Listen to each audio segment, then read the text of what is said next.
Good afternoon, everyone. Thank you so much for joining us. My name is Dr. Nadia Jones, and I am the Chief Content Officer for Griffin House and Kaplan Early Learning Company. And we are so pleased that you would join us today to have a discussion centered around America's childcare crisis. So we've been in COVID for almost a year now, so we know what that looks and feels like. And now we want to know what's next. What are the next steps? So what we've done is for those of you Marvel fans, which I am, we've assembled some early childhood education Avengers who are going to come together and talk about the work that they're doing and talk about what those next steps look like from their respective organizations. So without further ado, we will jump right into introductions, and we will start with Sarah Vanover, and then we will go from there and then begin our panel discussion. Hello, my name is Sarah Vanover. I live in Kentucky, and I'm the director for the Division of Child Care in Kentucky. I've worked in early childhood education now for almost 23 years, and during that time period, I've gotten to be a child care provider, a director, a coach for Head Start, public school preschool teacher, and now working at the state at the policy level. So early childhood has been my career for quite a while. Thank you, Sarah. Next, we will start with Commissioner Samantha Eigner-Treworgy. Hi, I'm Sam Eigner-Treworgy. I'm in the Commissioner for the Department of Early Education and Care in Massachusetts. And I have, Massachusetts has the first consolidated governance model of a unified department that oversees early childhood that was created in 2006. I have been here since August of 2019, just to give you an idea of how much of my tenure has been consumed with COVID, and moved here. I grew up in Massachusetts, but have been living and working in Chicago for the last couple of decades, where most recently I was the Chief of Early Learning in the Mayor's office for Mayor Rahm Emanuel. And like Sarah, started my career in the classroom and at the center level, have held a variety of roles, and have landed in the policy level to try to continue to make change. Thank you. Next, we will have Jennifer Washburn. Hi, I'm Jennifer Washburn. I am a childcare owner and director in Kentucky, specifically far western Kentucky. We have been in business. I opened over 21 years ago with the purpose of providing high quality early childhood education to our community. And with that, we have been NAEYC accredited for nearly 15 years now. I'm very proud of that. Our state also has a STAR program to identify quality, and we are a 5-star program in the state of Kentucky.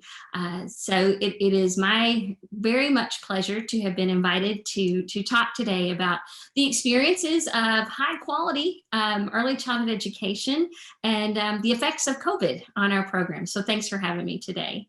Thank you. Michelle Jackson. Should have been off of me all this time. My apologies. Hi, everyone. I'm Michelle Jackson. I'm located in Georgia, Alpharetta, Georgia. I am a center director with Bright Horizons and Jackson Healthcare. We'll get into that later.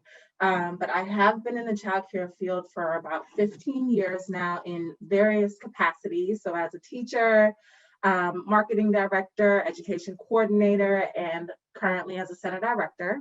I am also a part of GAEYC as the VP of Public Policy. So I do a lot of advocating for the early child care field. Thank you, Michelle. Rian Alvin. Hi, I'm Rian Alvin. I am the CEO at the National Association for the Education of Young Children, NAEYC. I've been in this role for nearly 8 years now. Prior to that, I was in Arizona and did state-based policy and advocacy work. We, through a ballot initiative, created First Things First, which is a statewide system of $150 million a year of tobacco revenue. And I was the CEO of that organization. And prior to that was in a lot of nonprofit management, policy, and fundraising. I was with the Arizona Community Foundation as well. And it's great to be with all of you and to have this conversation. Thank you, Rand. And last but certainly not least, Reginald Williams.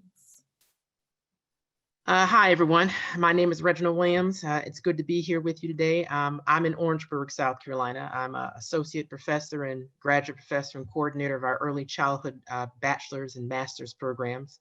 Again, I've been in the field since about maybe 2002, so I think that's about 18 years at this point in time. I've served in a bunch of capacities. I've been a licensed lead classroom teacher to public school and teaching pre-kindergarten. I've worked at a community college as an adjunct professor. I'm a pastor right now, actually pastor a Baptist church, and I taught their early childhood program for a number of years in their Sunday school. I have served as the affiliate president of my South Carolina AEYC chapter and a number of roles in NEYC. As a commissioner, and I also do a lot of work on the Cape side with accreditation. And but the job that I enjoy the most is the fact that I am a dad of 2 young children. So again, it's a pleasure to be here with all these excellent, wonderful experts today. Thank you for having me. Thank you. And so now you can see why I call them the ECE Avengers, right? And this is only a few of them. There's a lot of us, but we will start the conversation with this amazing group of leaders and we'll jump right in. So first we're going to start with Sarah. And Sarah, if you have a book coming out in a couple of weeks, tell us a little bit about why you wrote this book entitled America's Childcare Crisis.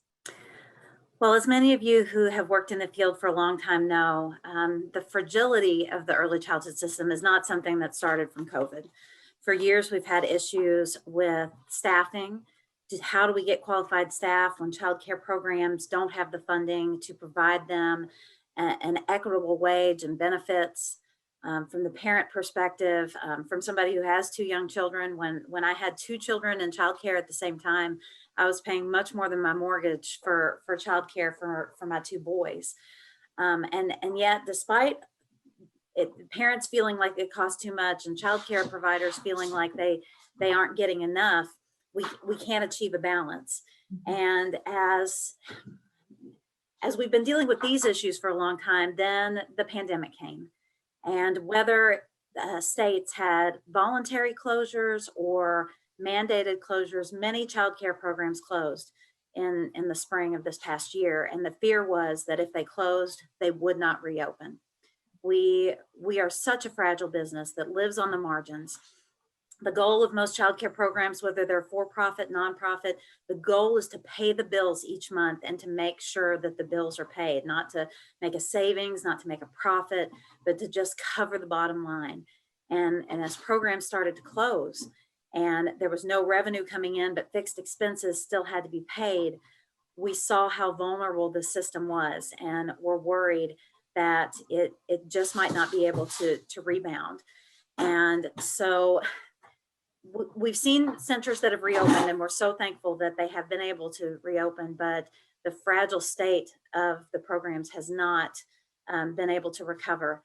Funding is still a desperate need. Families have rearranged their lives to stay home with their children because there's either not available childcare in their area right now, reduced capacity, or because they're nervous to go back to childcare due to the pandemic.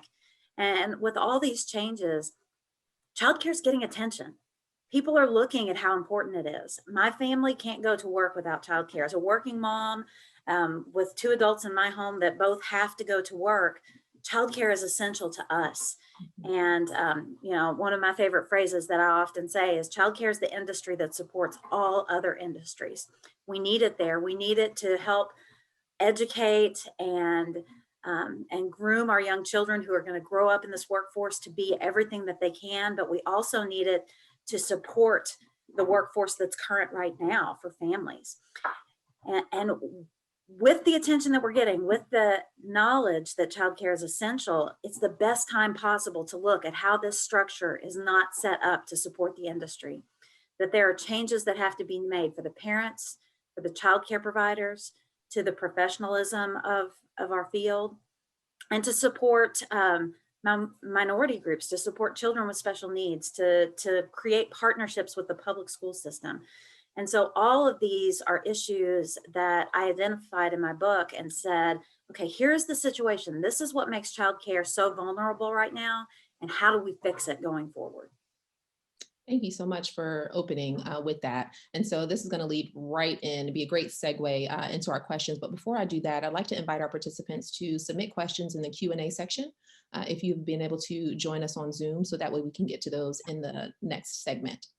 So with that, I think let's kind of turn towards some of the provider perspectives, since you mentioned that, first, and then we'll circle back to some of the policy side of it. So I'd like to start with you, Jennifer. If you could tell us a little bit about your program, how many children you serve, and what kind of impact this pandemic had on your program. Certainly. Again, Jennifer Washburn, iKids Childhood Enrichment Center in Kentucky. So we already all agree that childcare centers already operate on the margins. We very razor thin margins, to say that. It's not a matter of trying to save or there's nothing to save. So when COVID came and hasn't left and continues to stay, we've had to make a lot of changes in order to continue to survive. Like I mentioned earlier, we are a nationally accredited through NACI program. So we had already made conscious decisions to have lower ratios to meet those fantastic quality standards. And so in those choices, we already were operating at a deficit compared to centers pre-COVID. I like to call it BC, before COVID, right? So I feel like at this point it's dinosaur time. So pre-COVID, as an accredited center, we're choosing lower numbers. Because of COVID, the centers in Kentucky had to lower class sizes. They had to lower their group sizes, their ratios. So while I chose at the beginning to have lower numbers, they didn't get the choice and had to reduce their capacity in order to meet the emergency regulations, in order to mitigate the spread of COVID. Because of that, our numbers are lower. So my license is for 97, and we operate at about 55 children a day, and that's a huge number difference from what we're licensed for, and that is to meet those group size restrictions, those number of restrictions that are in place to mitigate COVID. We also, to keep our cohorts together, we don't combine in the beginning or the end of the days. And I'm sure Michelle can attest to this, that some of the creative ways that childcare centers work in order to reduce staffing. Speaking of staffing's increased because, again, to mitigate COVID, we don't want one teacher going into every single classroom all day. Why? Because she could be that spreader as they go through each space. And so there are real consequences for that. And so you have to have extra staff. So how has COVID impacted us? Well, losing money, bleeding money, and that real fear of if and when, and they have, we have a child or a person, a teacher in our center that is positive for COVID, that classroom has to close for that specified amount of time. And so all of those things have made it very challenging in an already fragile system to continue to operate because we have a decrease. So teachers can't rotate, teachers can't go from space to space. So you have to have additional staff. And you have a decrease in children in your space. And so trying to find that balance of how do we continue to be quality? How do we continue to maintain best practice while keeping COVID away? And that's a big challenge, not impossible, but a really big challenge. And so we've had to be creative in finding ways to be able to support that. COVID has disrupted delivery. There have been closures, classroom closures, as required by the health department. COVID has impacted delivery. We in Kentucky are not, we have different tiers for receiving the vaccine, and our tier has not come up yet. So we're still waiting to be able to have the opportunity for vaccinations. COVID has disrupted service because our schools haven't been open, but our childcare has. And so we have become those in what we call non-traditional instruction, NTI school teachers for the children so that they can be with us. COVID's also disrupted delivery. And this is the really frustrating part for me, because those children that need us the most can't always get to us. It's disrupted delivery because it has made the gaps larger for who is able to be part of the quality care. And that has to be corrected. And so the disruptions are long. The disruptions are hard, but here's the beautiful thing about childcare providers. We have a mission. Obviously, we were doing this long before, right? We didn't have those very thin margins. I'm not rolling in the dough, but my mission are these kids and the families. And so we will do everything we can to meet their needs. And that's us. That is one of the beautiful things about us. We keep going. No, those that's are great points. Those are great points. Thank you so much. And I will just kind of piggyback off of that and pivot to Michelle. I know your center has a unique model. Tell us a little bit about, you alluded to it earlier, but tell us a little bit about what that looks like and how you were able to communicate to all of those different groups during COVID.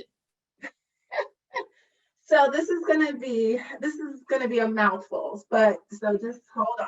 All right. So as I mentioned earlier, I am a center director. The name of my center is Allegro Child Development Center, located here in Alpharetta, Georgia. Okay, here we go. So I work for Bright Horizons. Bright Horizons is a great, if you've ever heard of it, it's a great company we provide high quality education around the globe for more than 30 years.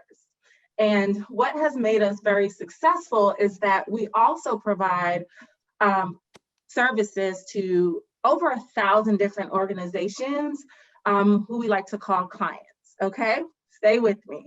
So from there, we are considered a cost plus model. And what that means is our client provides a lot of the occupancy costs for us. So things like janitorial support, maintenance, etc. With that said, our client, I see someone in the chat saying, yeah, Bright Horizons, whoop. Our client is Jackson Healthcare. Now, Jackson Healthcare is an equally amazing company. They are a healthcare and staffing firm. They provide executive search as well as technology, as well as services to technology companies. And every year they service around 10 million patients.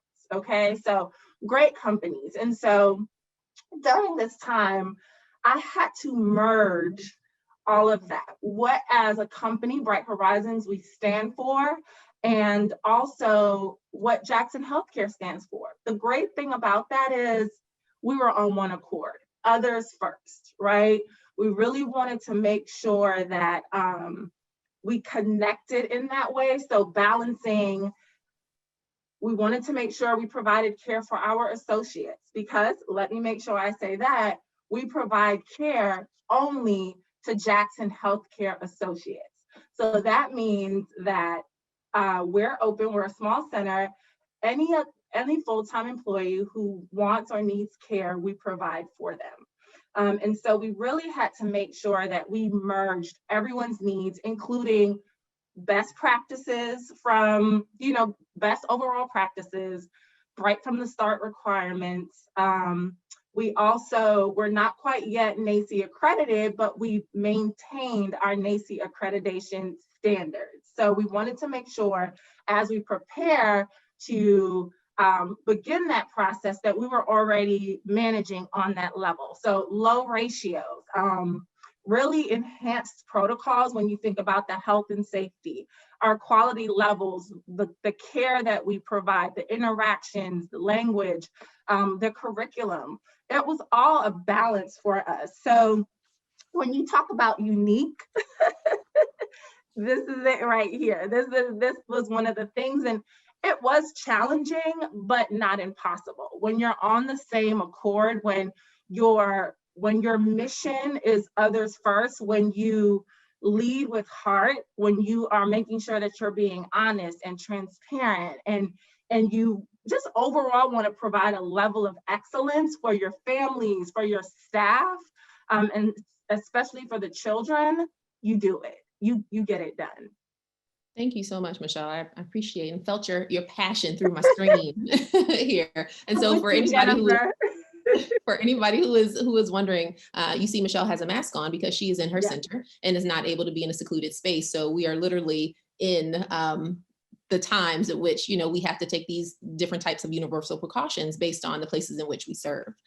So just wanted to let our audience know that. I think this would be a good time to transition to maybe some professionals, students who are thinking about going into the field. And so I will turn our attention to Reginald Williams. So Reggie, if you could talk to us a little bit about your students. So you're a college professor, students are excited.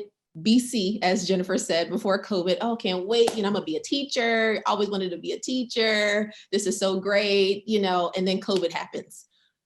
What did that look like for your students? Were some of them no longer excited about going into the teaching field, perhaps? Yes.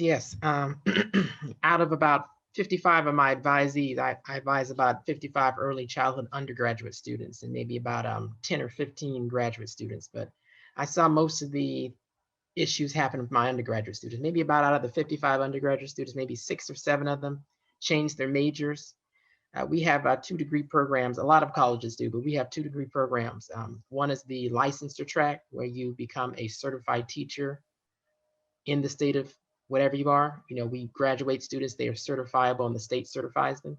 And then we have a non-licensure track, which is our family consumer science child development track. And both of them are teaching tracks. It's just one's the licensure track and one is the unlicensed track. I, of course, teach the early childhood education students. So my students would end up becoming certified teachers and working in the classroom. Out of those 55 that I had, about 6 or 7, maybe about 10% actually changed their majors. But what was ironic about it is all of them but one changed from the licensing side to the non-licensing side.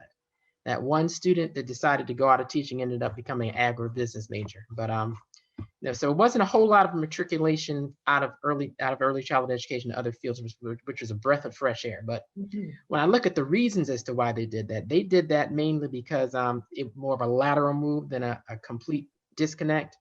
But the reason for that is that even though there are a lot of public school vacancies in my state, they didn't feel confident the teaching profession was going to be an effective way for them to actually do what they want to do under the pandemic. Many teachers are typically doing a lot of remote teaching, a lot of remote distance teaching using Teams and Zooms and things like Seesaw and Class Dojo or Canvas. And pedagogically, direct instruction is really the default way in which they're doing that. Many of them felt that it was really incongruent of them to teach without being developmentally appropriate if they had to just do it over a screen. And the second reason, they felt kind of sketchy about the support that they've received once they're in schools. My wife is an early childhood special education teacher, and she always asks about how safe we're going to be when we get back into the classroom, because it's still mostly virtual and trying to go to a hybrid model. How much support would they get administratively when a learning experience goes sour because kids get stressed out from being in front of screens so long? So what kind of support they're going to have? And lastly, how much technological support they're going to have because they have to implement all these technologies. And with my students, what policies are in place to ensure that they efficiently can go through the certification process, because they have to relax a lot of standards since at the end of their programs, they have to do a lot of clinical experiences in the classroom. So all of those things kind of caused those small amounts to move out of the profession, but mostly they stayed in, thankfully. No, I think that's great to hear and to know. And I would like to think that, the amazing institution of South Carolina State University, which is also an HBCU, a historically Black college and university, had a lot to do with that. For sure, that they were able to at least still stay engaged and find out what the way forward was going to be, still in the field, but maybe just supporting in a different way. And so next, I'd like to turn our attention to Rian to talk a little bit about, once these students leave, Reggie's classroom, they graduate, they're in the world, right? And they're making all the money because we all make tons of money in education. That's what we do.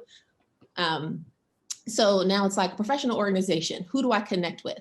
You know, who's going to help keep me engaged and train me and things like that. So Rian, can you talk to us a little bit about NACCE, what it is, what NACCE does, and then a little bit about how COVID impacted membership and how you were able to keep members engaged? Yeah, thanks so much. Great conversation. And yeah, NACCE is a professional association, the largest professional association for early childhood educators, birth through age 8. So we are a membership organization. We typically, in non-COVID years, have several large conferences throughout the year, a lot of professional development. We accredit early childhood programs, and we accredit institutions of higher education preparing early childhood educators. We have 52 affiliates across the country in most states. We have a global practice as well. And then we do an enormous amount of policy and advocacy work. Also, we are also a publisher. We have YC, our journal, Young Children, and Teaching Young Children, our magazine, as well as a number of books. So that's NACCE.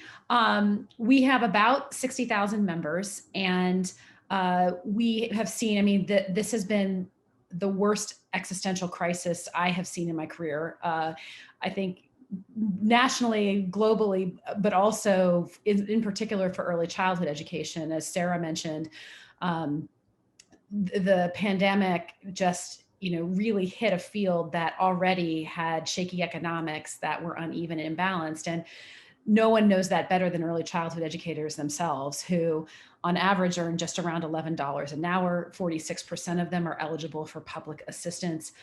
We see very high turnover rates. And so we've got this mismatch in what we say about the value of early childhood education, the return on investment, the neuroscience that supports early childhood education, and then the messages that we send to early childhood educators. And our members, so we have seen in terms of NACCE, I would say it's a tale of two cities, Nadia, in that some of the most incredible engagement I've seen in my career with early childhood educators. And lo and behold, not surprising, it turns out that if you create the space for early childhood educators to share their stories and their voices, they do it.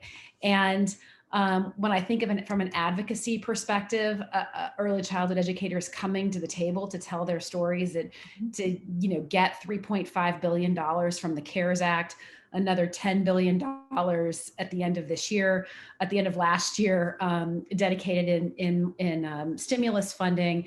And now with the Biden administration, there's $40 billion on the table plus increased tax credits. I mean, I can't even tell you how many times folks said to me throughout the year, there's no way you're getting $50 billion. There's no way. Some who would even say the field doesn't need it, which ask an early childhood educator who's making $11 an hour, whether the field— Don't get us started. Yeah, right, right. Started. And so lo and behold, like the ask is out there. I mean, we have ways to go to actually get it over the finish line with this new, the $40 billion of the Biden administration. But I will tell you, I credit front and center, if early childhood educators, could win an Emmy Award, I credit early childhood educators and the real passionate stories that they have brought to the table. And so NACCE as an organization, we are not immune. When the field suffers, we do too. We had to cancel our conference, which was an enormous hit to us as an organization. Thankfully, we were able to pivot quickly to a virtual event and had 4,000 people online at a virtual event, which was great.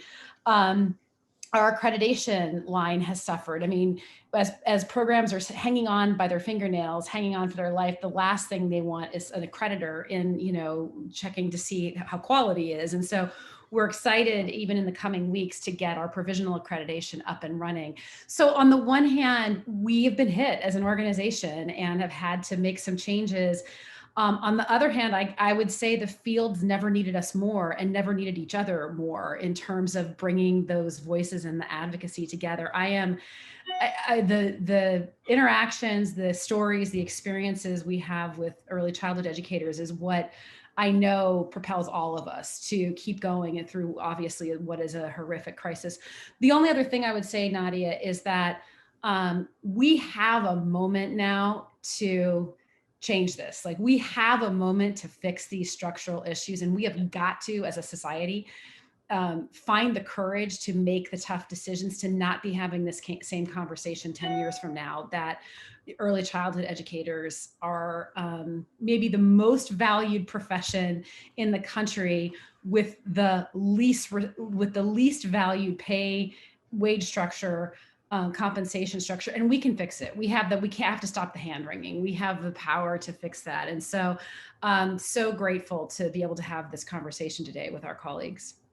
Thank you so much, Ryan. I got goosebumps just hearing all of you, kind of talk. And so we will turn now. So we've gone through our early childhood years at Jennifer and Michelle's schools. Our families are going to have great, access to information from Sarah's book, as they're matriculating through Jennifer and Michelle's schools. The teachers have gone through South Carolina State University and have gotten the most amazing education on the planet in ECE with Reggie as one of their professors. He's ushered them out into the world and has bought them all NACCE memberships. And so Rian is excited about that. And so they are going to conferences and they are engaged, right?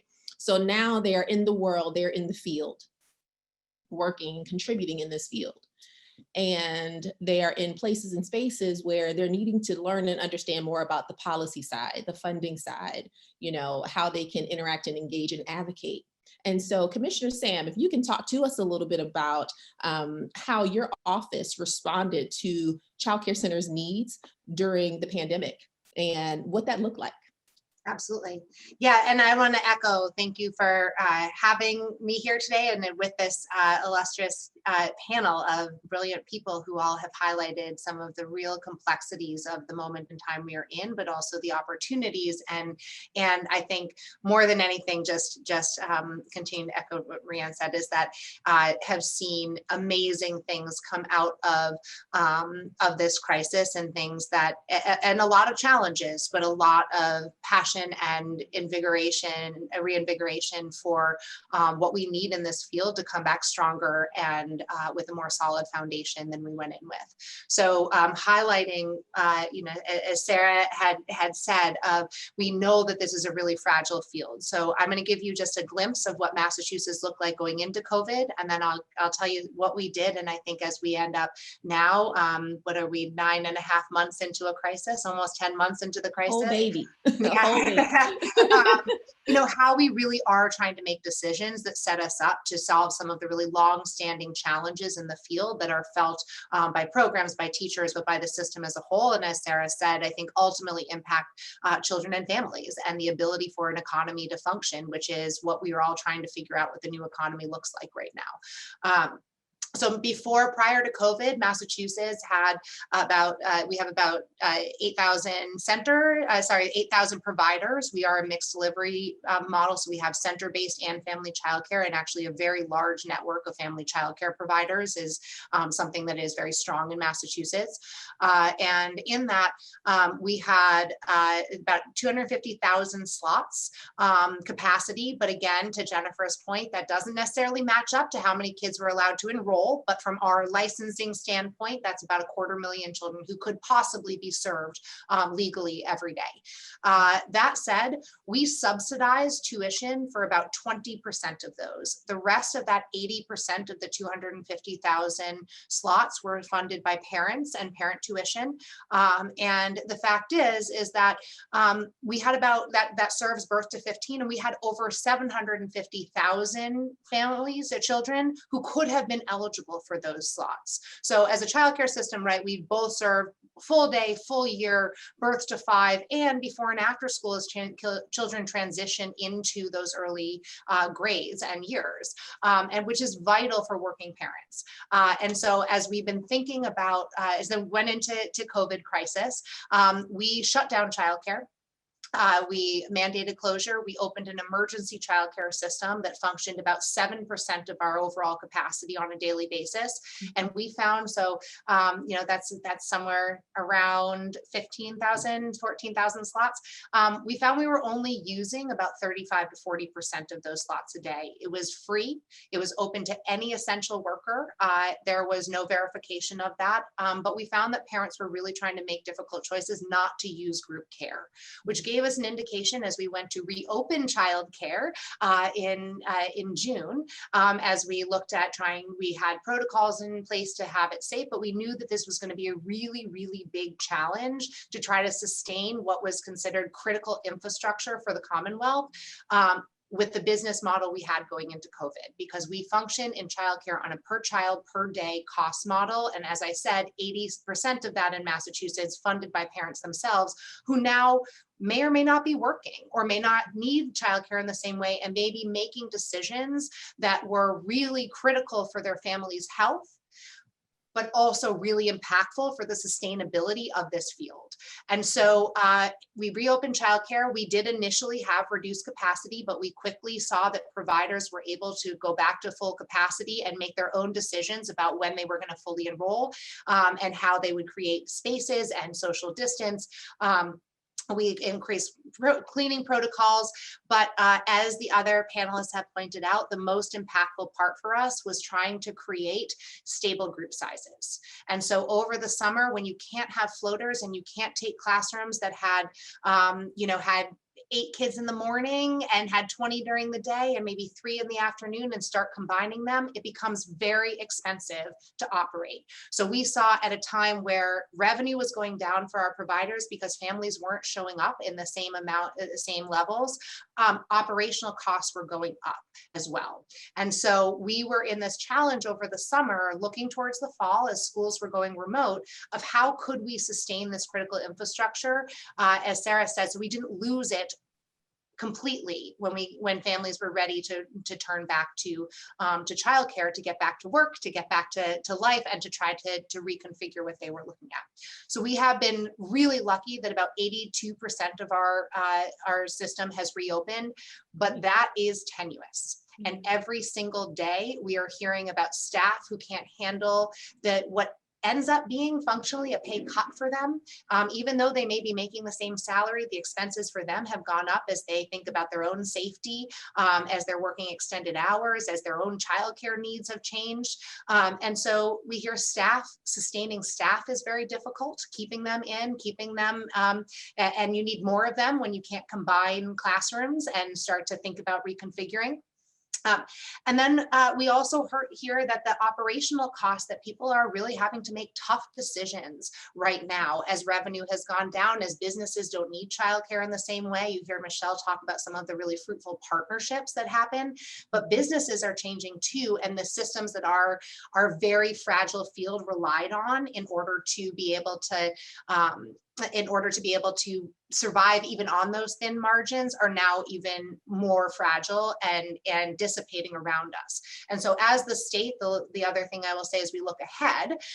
So, we closed childcare, we spent a lot of time reopening, but really saw in the early months, and as we went back into families needing very different things with schools and work changing, of really seeing the struggle of childcare being able to keep up and innovate given the real pressures and the difficulty financially on making it work.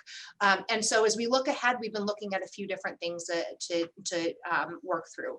One, how we do get money to the workforce. This is a critical thing. We know that we have a K-12 system that has been being paid so they can be flexible differently, and they can find different flexibilities, because you have a workforce that still can feed themselves and can take care of their bills and their mortgage and all of the things that they need. And we have this workforce that is showing up every day and really trying to struggle of how can we compensate them for being that essential function for our state.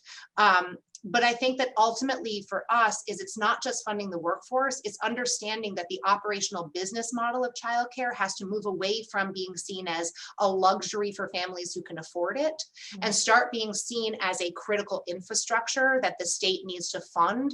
And that critical infrastructure is not just the building, it's not just the classroom, it's the human inside that building and that classroom and that program that is driving that outcome for a child, right? Human services is about the humans who are providing the service. Education is about the relationship, not just the curriculum. And so how do we actually respect and think about the investments we're making right now to sustain critical infrastructure as ways that start to transform the business model to be considered and to be supported as critical infrastructure, because we know if we don't, when we need the critical infrastructure, when we're back to work, when we're ready to go, it won't be there for parents. And to just harken back to what Sarah started with is we are the industry that allows all other industries to function. And we know that if the economy is going to come back, parents are going to need safe, healthy, quality. We know quality matters for families showing up to work, that they are going to need that care. And that if we're going to actually continue to drive student outcomes despite all of these changes and the adult trauma that we're all grappling with as we try to respond emotionally responsibly to children, that we are really going to have to think about this very differently, and start to make these changes now so that the infrastructure is there when we come back and we don't go back to the fragility that we had going in. Listen, just superhero music is queued up. I don't know if you can hear it. I can hear it. I mean, you're absolutely right. You're all absolutely correct. And again, that's why I think it's so important for us to literally all come together and have this conversation, because the positions in which you lead and serve look very different, but still work to achieve the same goal. And I think that's what the beauty is about our field, that, not knocking any other, fields. I know they have their amazing thought leaders and things too, but we get this work. We teach collaboration, from an early age, to children, and working together and teamwork. Those are things that we instill in them. And so even in our darkest, times, we are still putting our heads together, figuring out a way to keep building the tower. The activity, we're all teachers, the activity where you do with the students and they're building the blocks and then they knock it down and they're, and you say, you know what, you can do it, keep going. You can do it, keep going. Well, our tower got demolished. Okay. It got completely demolished, but you know what? We didn't give up. We didn't give up. And each of your sentiments is a testament, to that. We kept building, we cried about it. We whined about it. We were very emotional about it, because it is an emotional thing, but we've continued to build and to grow. And almost a year in, we're no longer as afraid. We're more kind of like, okay, we know this is here and we're moving forward. So let's get into some of the what's next, and what that looks like. So Reginald, Reggie, I'll start with you, with your students. How did you manage to kind of keep them engaged? Those that said, you know what, Doc, I'm sticking with it. I'm still fired up and excited, a little scary, but we're going to do this thing. How did you keep them engaged and excited still about graduation and jumping out into the field? A couple of ways. One of the things that I always have to do is with my students, I got to make sure that they stay focused on finishing the program.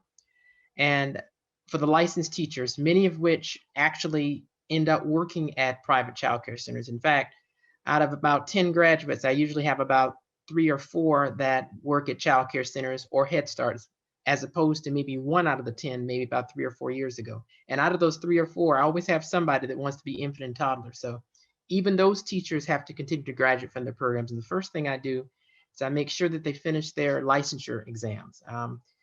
There's been a little bit of a stereotype that a lot of students at a lot of HBCUs don't do well on their licensure exams. So I make sure that they kind of smash that stereotype by getting them really early, by pointing them to the fact that for most of these tests, just like for SAT and ACT, just taking a class on the content does not always cut it, but you actually have to prepare months ahead of time using test preps, using all kinds of supplementary resources and practice tests to get ready. And I start them on that process early. It's like I started those students a lot early this past spring than I normally would, because I anticipated they would have some slowdown due to the pandemic. And they end up trying to get to that point because a lot of these students are challenged financially too, and these are $100 tests. So I get them focused on making sure that they're doing that. Secondly, I make sure that I have a lot of personal advisement with them. Before, I usually meet with students about 3 times a year, at the beginning of the year to see how things are going in the semester, mid part of the year to see how things are still going, and then at the end of the year as they get advised for the next semester. But this past semester, fall 2020 and spring 2020, I had to kind of allow myself to meet with these students a couple of times a month. Sometimes I had to meet with them once a week. you have those self-reliant students, but just when things are turned over in the lives of these students, a lot of students just get disoriented, and you got to be there to hold their hand and help them through it. So I've had to work with them. I had to meet with them in groups on Microsoft Teams, sometimes one-on-one, to talk about how to keep up with their classes, to talk about how they can make sure they have the right resources for their test prep, talk about what's going to happen once they graduate, and just to let them vent. I mean, there's so many students out there that have some type of mental illness because they're struggling a little bit with trying to finish their programs remote at a distance, and they don't have an outlet. They don't have the fraternity parties. They don't have the extracurricular events on campus. They're confined to their homes. I've had to deal with a lot of that possible depression amongst some of them, but having that regular contact with students on a regular basis rather than just intermittently has been a tremendous help with that. And I've been able to get them through their programs like that so that they can feel that they can finish their degrees in a good sense of efficiency and expediency. Thank you, Reggie. And I asked that question just because, for those of us who are actively working in the field now in various capacities, we don't want to lose sight of the future, and what's to come, those future leaders. And so I'm glad you shared that with us, because a lot of us who don't work in higher ed, wouldn't have a frame of reference for what that might look like, for you, those of you who are the practitioners of us preparing, that next level of leadership before we, buy them all NACCE memberships and send them to REIN. To participate in what is now being held virtually, all the conferences and the trainings and things like that.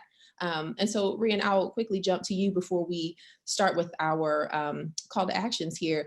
You mentioned you had a few thousand participants, participate in your virtual experiences, this summer and this fall. So what do you think that might look like, for the future, and specifically kind of off script a little bit for these students, right? Do you see that as being something helpful, to them, or what does that look like for NACCE?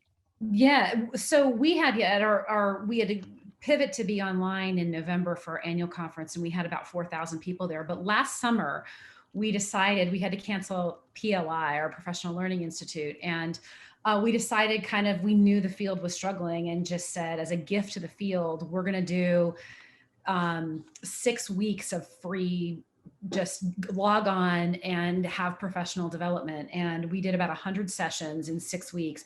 We had about 32,000 unique visitors, unique users, and who downloaded about 265,000 certificates of completion for those sessions last summer. And it's interesting because we've been talking about the childcare specifically. This sector is also Head Start and pre-K and childcare. And so what we've been hearing from a lot of directors is that for that sector with Head Start and pre-K, where they're teaching online, they're having a different set of issues than kind of the financial issues around childcare that we've been talking about, and trying to engage children. Just amazing stories of early childhood educators in a very tough environment, trying to engage kids online. And so we know that programs that have been able to maintain stability have turned their attention to professional development for early childhood educators. And I think seeing 265,000 certificates of completion shows you that the folks are hungry for that. I will say that we are thrilled that folks are using NACCE's resources, and we have got to be diligent about making sure that all professional development, informal, leads to formal degrees, leads to professional preparation, where early childhood educators can really benefit from that. But it was great to see the engagement. I think on the student front, we have a constant conundrum about, we've got to engage more student members. And so we've talked about things like having chapters on campuses and that sort of thing to be more. Some of our student activists and student members are incredibly active. They come to Public Policy Forum, but I feel like we've scratched the surface related to how we engage students. And for those of you on this webinar that are students, there are many, many ways to engage in your affiliate with NACCE, as Reggie and others, Michelle mentioned. I know Jennifer and I have been on the Hill together.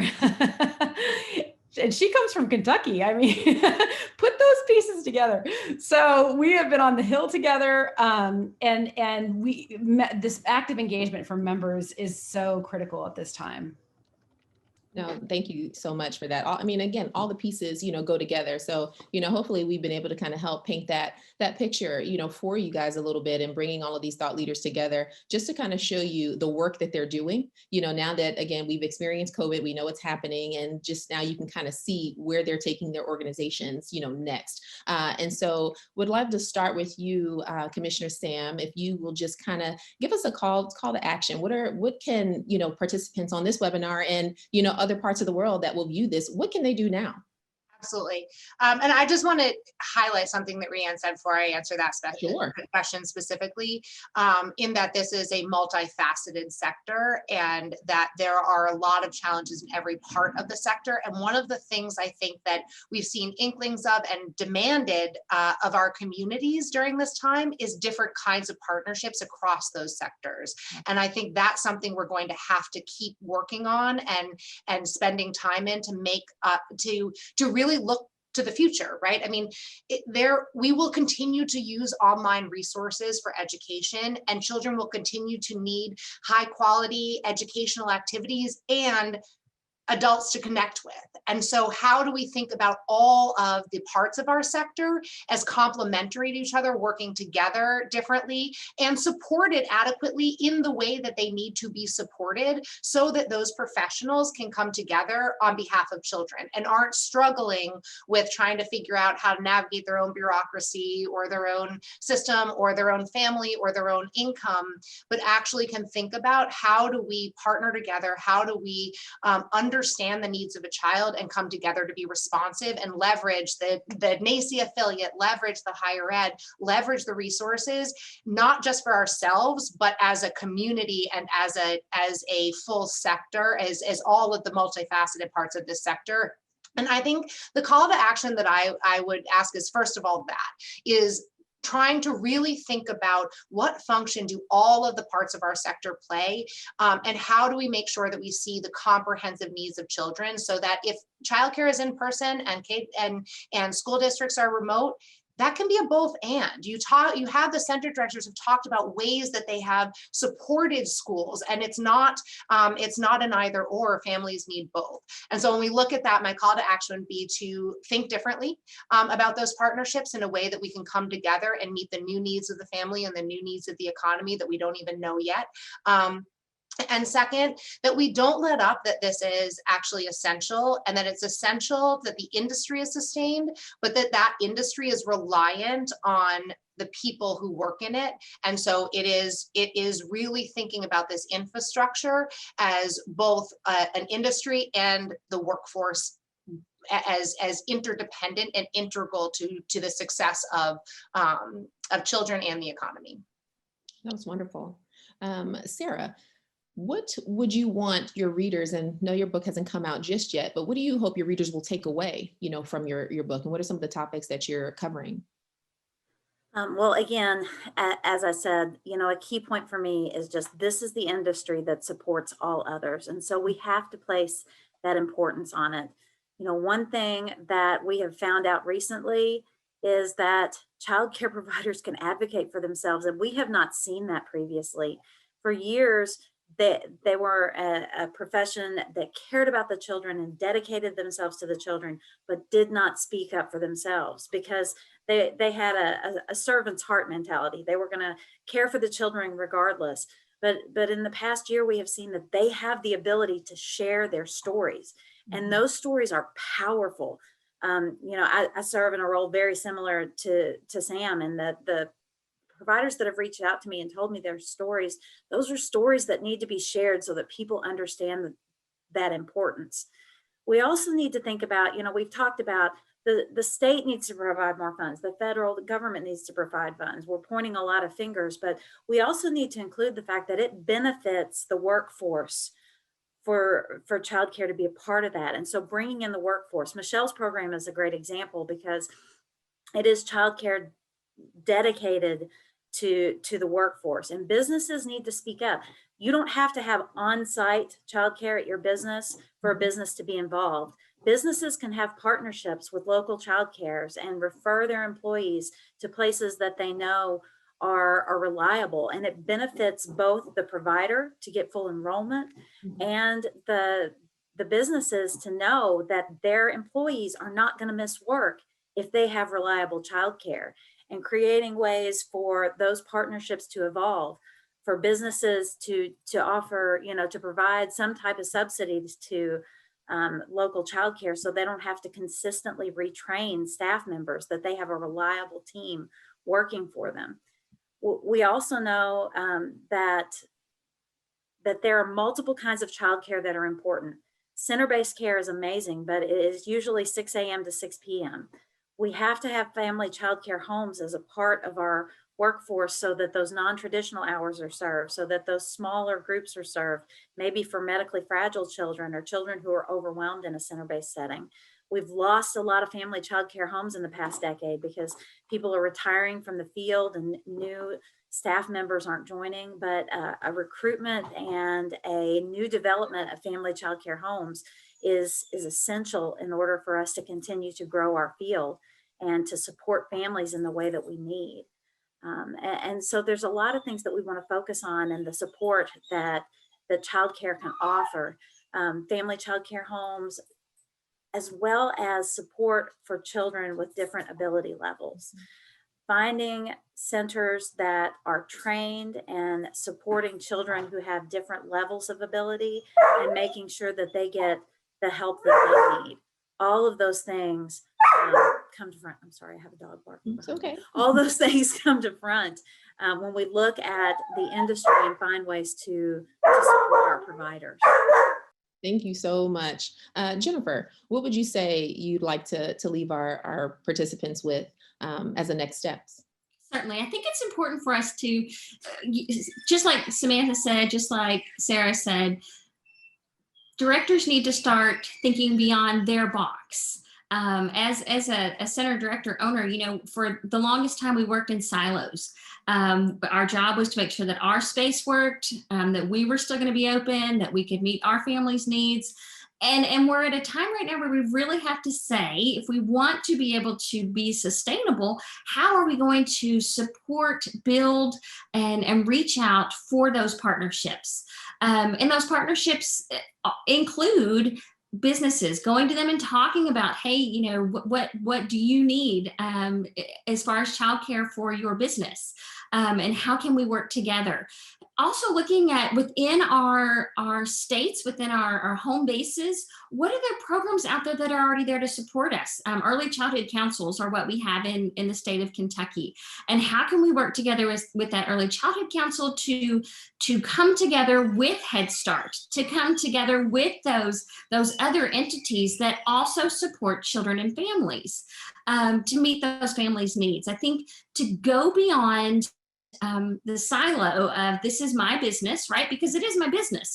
This belongs to me. And to be comfortable with reaching out to learn more on how we can be partners, because really our goal is to serve all children. I have to give a quick shout out reminder. I stayed in my silo until probably a couple years ago. And last year, I participated with the NACI Public Policy Forum. I thought I was just getting my feet wet. And it was absolutely fantastic. The next one coming up is in February. I think it's February 28th or something like that. But I showed up to the NACI Public Policy Forum last year going, I need to learn about this policy stuff, because this is pre-COVID. Remember, it's BC. I think it's like a month BC. Wasn't even, and showed up to the Public Policy Forum trying to learn what is CCDBG and LMNOP and QRS, and then also trying to figure out, hey, there's other states that have these challenges too. Wow, what are they doing? Oh, that was way cool. But learning all those things and then getting the courage to go to Senator McConnell's office, to go to Rand Paul's office, to go to all these senators and representatives and tell my story. Mm-hmm. And it was beautiful to go with, Miss Rianne was fantastic to be with, and they wanted to hear from her, but they wanted to hear my story. And I was like, my story? What's that about? I got a big story for you. I'm not doing And so Jennifer has gotten to tell her story a I lot tell this a year. story a lot, but we have to be okay with telling our story, because here's the thing: as the owner of my business, it's embarrassing to tell the story of I'm not doing so good, right? And that's hard to say. I need some help. Because we're female business owners, most of the cases with this industry, and we want to do a really good job. So to not be afraid to tell our story, to go beyond our silo, to reach out to others, and to make those partnerships. Because again, children and families are our mission and our goal. And if we want to continue to do that, we have to grow. And there are spaces out there that are going to support us to do that. And one of those places is the Public Policy Forum. Excellent plug and so timely. Thank you so much for that. I know Rianne appreciates it. Michelle, if you can, give us your final thoughts here as we close out this portion. Yes, I mean, for us, what I want to just say is just to my family childcare, my childcare leaders, directors, teachers, etc., just continue to show up and be present in all of the creative ways that you have been. I know here in Georgia, of the 5,000 centers that were reporting early spring, about 2,000 centers closed and were closed. And I know till today, there are still about 300 centers closing. So if you are fortunate to still be open or reopens like we did, like my center did, continue to show up, really think about and reinforce the different ways that your center is valuable. And so for us, the one thing we really did, we wanted to showcase our teachers, because we knew that point blank period, our teachers were the best teachers that we had, and that they really made us look good, right? And I can handle all the operations things, but the families really wanted to engage with those teachers. And so we made sure that happened, whether we set up weekly meetings called Right Conversations, or whether we made sure that we did outdoor displays so that the families could see what was happening indoors since they weren't allowed, really promoting our enhanced health and safety protocols, etc. For us, it was really reminding the families and those that trusted us, right? And building that trust during COVID, why we were important, why we were still valuable. And that kind of connects to everything that we've been talking about, right? In the past, it's been this, do I really need childcare? It's optional, it's a luxury. And then COVID came and we realized, what? No, it is not a luxury, it is a necessity. And just like Jennifer Shirk said, childcare has always been essential. So just wanted to, my call to action to you guys is, I know you're tired, but continue to show up, continue to be present as you have been. You are doing an amazing job. I see you, we see you, all the panelists see you. And if I can provide you with just one tip, really think about what makes my center unique. How can I really promote it so that you can continue that retention and that you can grow your enrollment? Because trust me, as the parents trust you, they'll come back. You'll build that enrollment, you'll get that revenue, you'll retain those numbers. Thank you, Michelle. You're welcome. Rianne, any final thoughts that you have? It's been said so beautifully. I just want to say, echo what Michelle said, in that this field is so courageous, so brave, so passionate about the work that you do, and resilient. And it's funny because in most instances you use the word heroic and resilient in a good sense. And I do believe that I have such admiration and respect for early childhood educators, but we put too much on their backs. Yeah. We put too much on their backs, and the heroism and the resiliency we're asking is too much. And we have got to, in leadership positions, in all of the positions we hold, we have to have a full stop about how the early childhood education workforce is valued and make a dramatic turnaround. And now is the moment to do that. We will not have another moment like this where we're getting technology reporters writing about early childhood education in the New York Times and the Washington Post and the Wall Street Journal and Good Morning America. This is a moment. And if this will not come along again, like never waste a good crisis. We have got to capitalize on this, and we owe it to these women and men who are making these heroic efforts, who we can't take advantage of them. We cannot keep taking advantage of them in the ways that we have. Thank you, Rhian. Last but certainly not least, Reggie, any final thoughts that you have for us before we transition into our Q&A portion? Wow, I'm overblown by these wonderful comments, and I will say that from my side, there's so many things that can be done when you look at a college like mine. I tell all the child care providers here that are watching this webinar and all of us on the panel, as soon as you finish this webinar, I encourage you to call up whatever school district you live in and ask them to see how you can help them.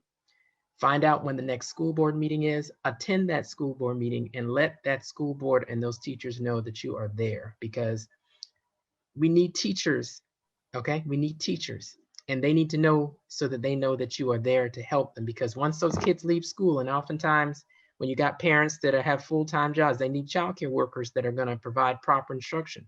And then you can help those teachers do what they do in the public school right there in the classroom. I always tell you, partner with the school district teacher. Last year, 2019, there were 600 vacancies in my state, and 6,000 vacancies coming up in our state right now. So, and out of those vacancies, 42% of them are teachers that are just beginning teaching in their first and third year. So they need support from veterans like you. Engage with colleges like mine, because we can use your help all the time with not only clinical experiences, but just to talk to our students about what it's like in the classroom and what you're dealing with. I haven't been in the classroom in a while, but those folks that are there are in the pipeline ready to help out. Encourage people in high school also to consider childcare, because all this feedback helps folks like me provide the better educated teachers, okay? And last but not least, I have to ask you, of course, always, if you have $1, donate to your institution of higher education for the education department. You can take that money, donate it to their cause, and it will be a tax write-off. You'd be surprised at how teacher education programs are strapped for cash trying to educate teachers. Your dollar goes a long way, because when we train good teachers, all they do is help out people. So I thank all of you for being great warriors in the field. Thank you so much. And again, this conversation, I literally have goosebumps just hearing all of your comments and your sentiments and your stories. And that just, further gives me hope, too, because it can be very discouraging sometimes and seem like all gloom and doom, but I know better, and I feel so much more confident, knowing and seeing and being connected to each of you and the thousands of other practitioners in the field that serve in different capacities, knowing that, we are all doing the work and we're working towards the same goal, so I'm not alone. You're not alone. Those of you that are online with us, as Michelle mentioned, we see you, we hear you, we love and support you. And we just thank you. Moreover, we truly, truly thank you for the work that you have done, the work that you are doing, and the work that you will continue to do, for the families that you support, for the government agencies, for, the CCR&Rs, for the family child cares, the child care centers, the programs that serve medically fragile and children with varying learning abilities. Every single person that is touched by this field, which is essentially the global community, is affected and has been affected, but, it's okay, because there are leaders, like who you see pictured here, and those of you working in your own respective fields who are doing the work and will continue to do the work that will light the path.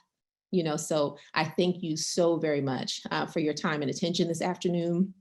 Again, my name is Dr. Nadia Jones, and I'm the Chief Content Officer for Griffin House and Kaplan Early Learning Company. And we have brought to you this amazing panel of early childcare thought leaders to discuss America's childcare crisis, which, is based on a book that Dr. Taylor Vanover is releasing in the next few weeks. So we certainly hope that you will check that out.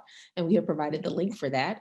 But at this time, we did get some great questions. And so we will transition into some of the questions that some of you have asked us of our participants here.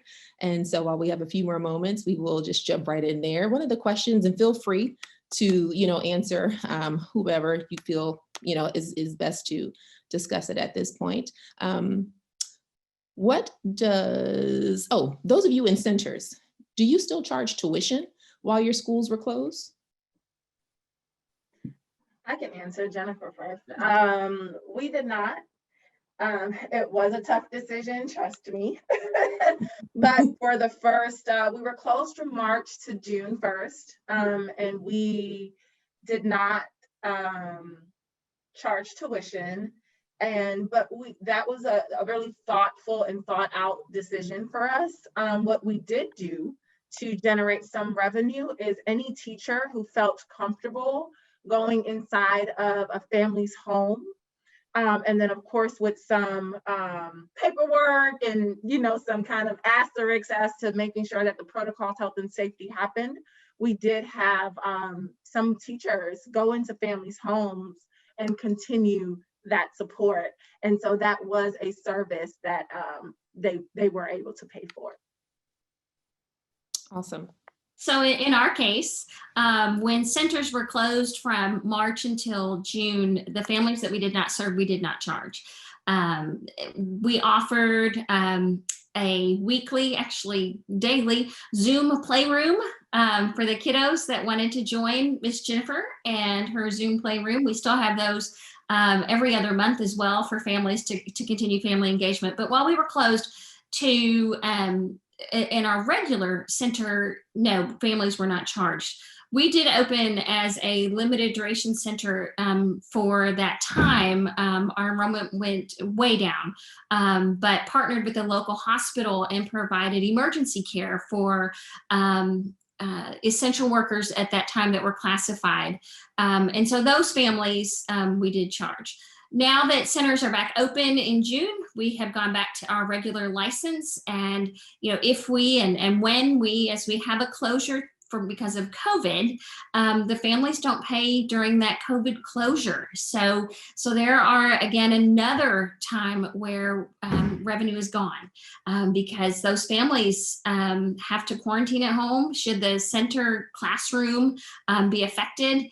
And our teachers do, however, the teachers do still get paid. So again, there's some incongruence there, but we're trying to make it work the best that we can to be able to continue to serve our families.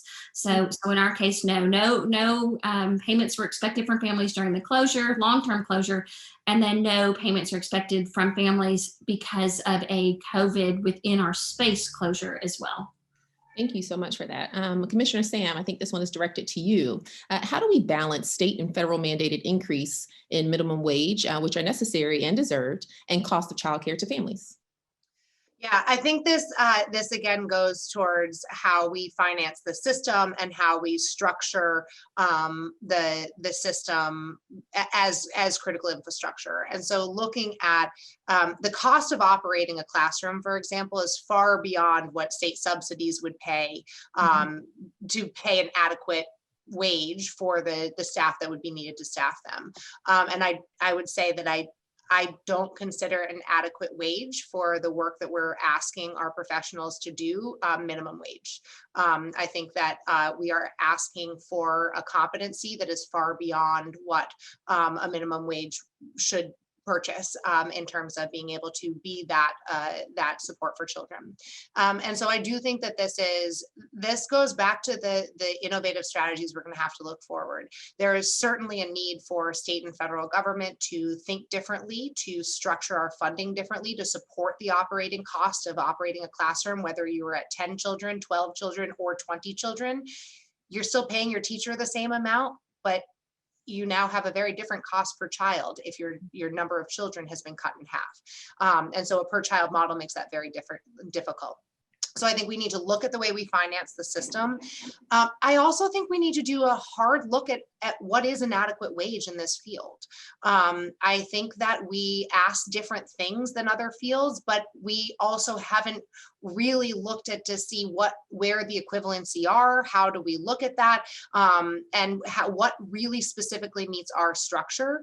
And then I go back to something that has been stated before of if we look at financing the system differently at an adequate wage, not just minimum wage, then we also have to look at how all of those that benefit from this adequately funded system help contribute to it.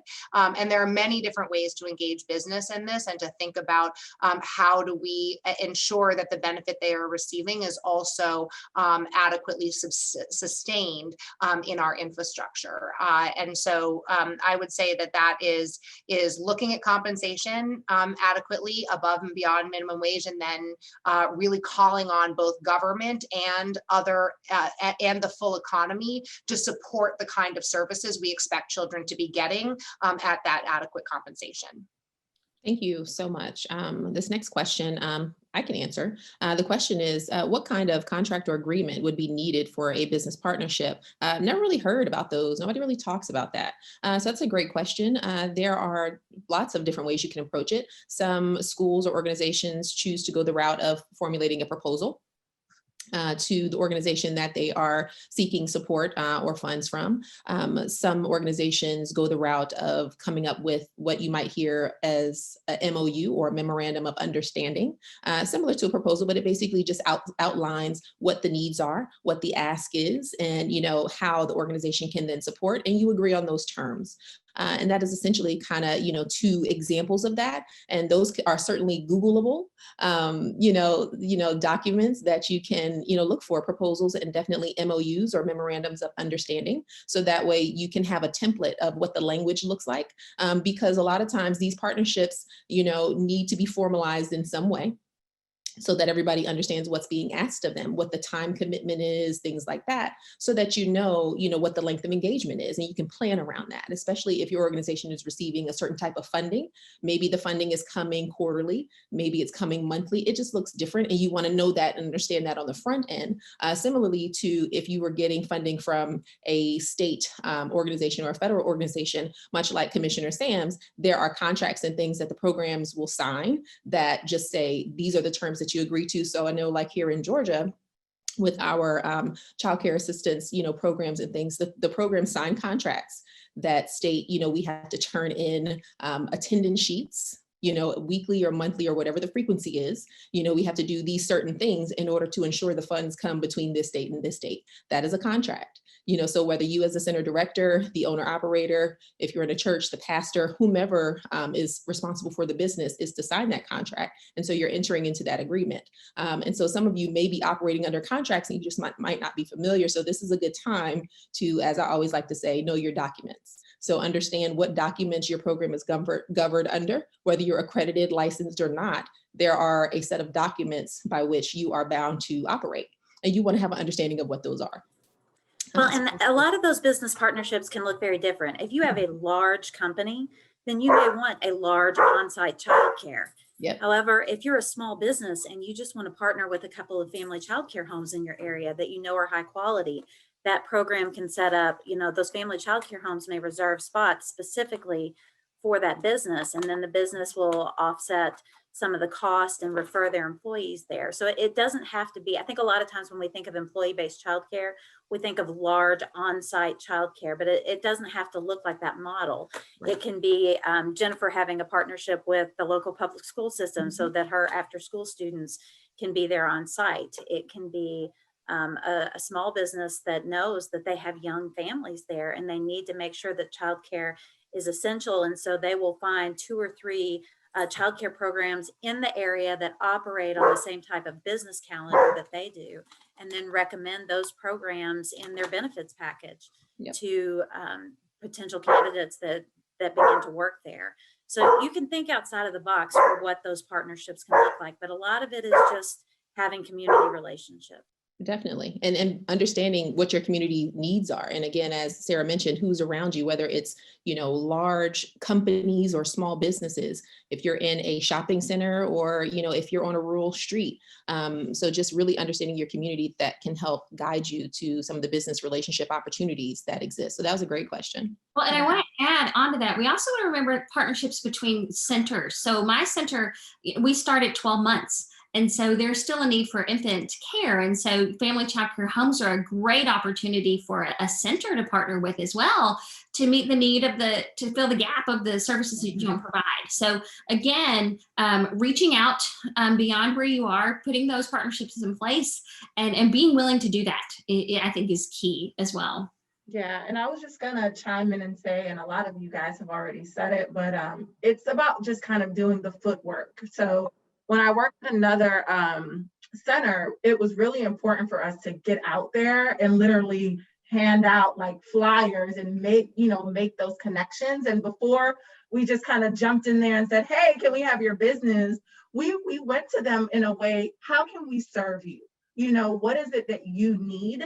And whether that was collecting food, or we would collect coats and things like that. Like we really created a partnership and then went into the business aspect and all of the other legalities that come with that. So just keep that in mind as well. It's all about that partnership. And really, if you get out there and do the footwork.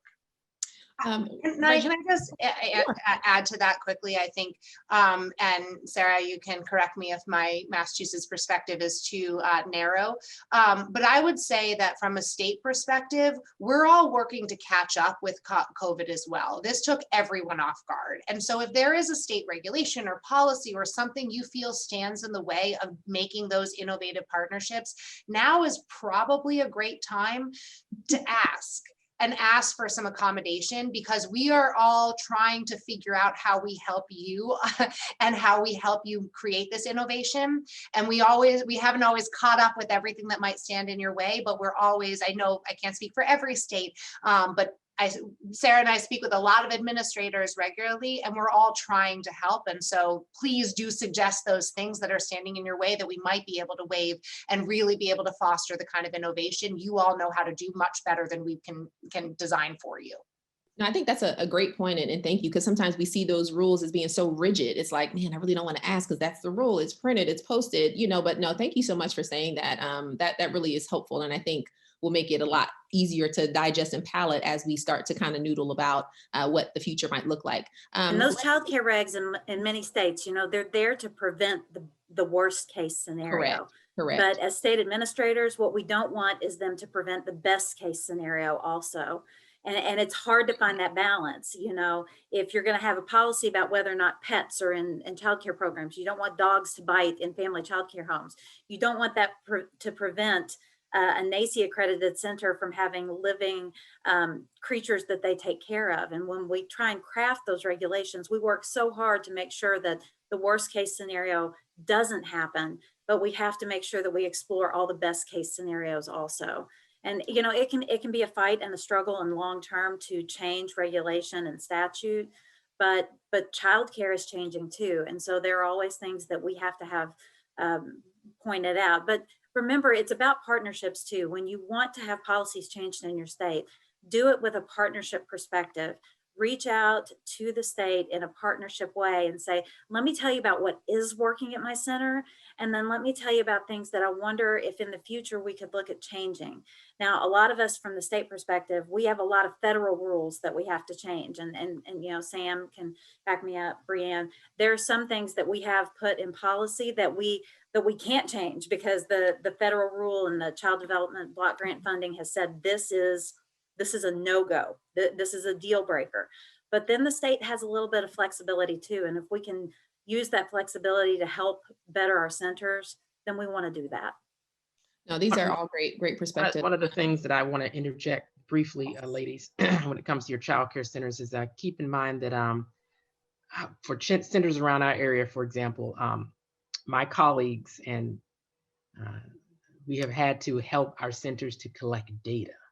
Okay, collect data, to do things in that regard from a expert level. And part of what we do as professors is we have to provide service like that free of charge. So if you have a college close by and you need some help, it's not a bad thing to ask them, can you help us? And they are supposed to do that for free. They're supposed to give you $1,000 worth of consulting for free, because that's what we're supposed to do as part of our job in order to provide service as part of our research, teaching, and service part of tenured professors. So I tell my people all the time, give me a call, I'll help you, because my children might end up in your school sometime. So that's a huge golden nugget. Dr. Williams just left with you there. So I hope everybody picked that up. Whatever colleges and community colleges are in your area, give them a call and they can help you collect data, do research, because that is a part of their obligation as sitting in that community. So great segue. Reggie, I was actually going to go to you next. I got a question in here from a participant that, is thinking about online school, online programs, wants to be a teacher and wants to know if that's a good thing to do.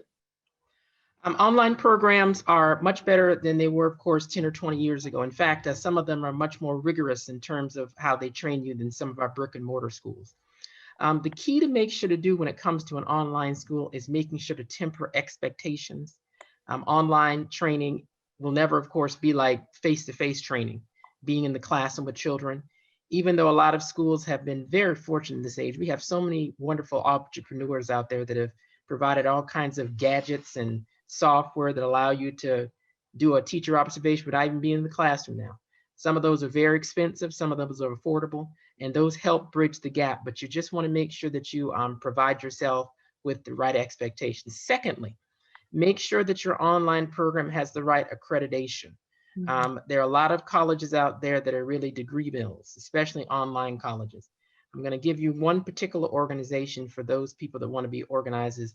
Make sure first that your online college is accredited by the NAEYC Higher Education Commission if necessary, because they accredit a lot of colleges that are non-licensure programs, that are child care centers and things like that. And they often might have a component on there that might allow them to be accredited from that perspective. But also there's accreditation called CAPE, that is the Council for Accreditation for Educator Preparation.